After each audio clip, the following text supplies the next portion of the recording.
Hi అండి. ఈ video అయితే నేను నలుగురికి ఉపయోగపడాలనే ఉద్దేశ్యంతో చేస్తున్నాను.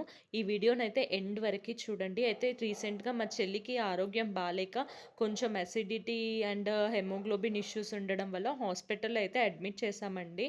అయితే మీకు గనక ఇన్స్యూరెన్స్ లేదు అనుకుంటే ఇప్పుడే తక్షణమే ఈ వీడియో చూసిన వెంటనే మీరు ఇన్స్యూరెన్స్ అయితే చేయించుకోండి. అసలు హెల్త్ ఇన్స్యూరెన్స్ అనేది ఎంత ఇంపార్టెంట్ అనేది మాకిప్పుడు తెలిసిందండి. మేము ఇప్పటివరకు అయితే ఎప్పుడు పెద్దగా హాస్పిటల్‌లో జాయిన్ అయింది అది ఏమీ లేదండి. దేవుడి దయ వల్ల ఇప్పటివరకు అంతా బాగానే ఉంది. అయితే ఈ మధ్య మా చెల్లికి ఆరోగ్యం బాలేకపోవడం వల్ల హాస్పిటల్‌లో అడ్మిట్ అయ్యామండి. అసలు మాకు ఇన్స్యూరెన్స్ లేకపోతే అంత చిన్న దానికి కూడా ఎంత వేలల్లో ఖర్చవుతుందంటే అండి, అసలు ఈ రోజులలో వైద్యం అండి చాలా ఎక్స్‌పెన్సివ్ అయిపోయాయండి.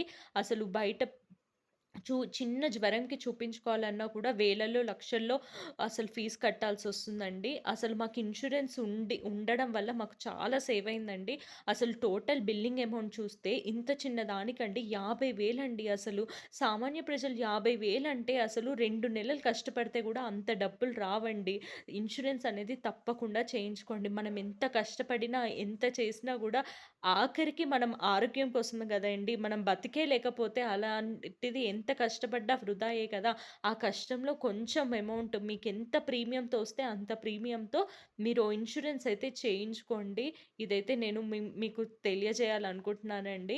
అసలు నేను ఇంకొక వీడియో చేస్తాను. ఎలాంటి ఇన్స్యూరెన్స్ తీసుకుంటే బావుంటుంది, హెల్త్ బెనిఫిట్స్ ఏ ఇన్స్యూరెన్స్‌కి ఎలా ఉంటాయనేదైతే నేనొక ఫుల్ లెంత్ వీడియో అయితే తీస్తానండి. అయితే మీలో ఇన్స్యూరెన్స్ ఉన్న వాళ్ళైతే నాకు కామెంట్స్ చేయండి. మీకు ఏ ఇన్స్యూరెన్స్ ఉంది అని. అది నలుగురికి ఉపయోగపడుతుంది అనైతే నేను అనుకుంటున్నానండి.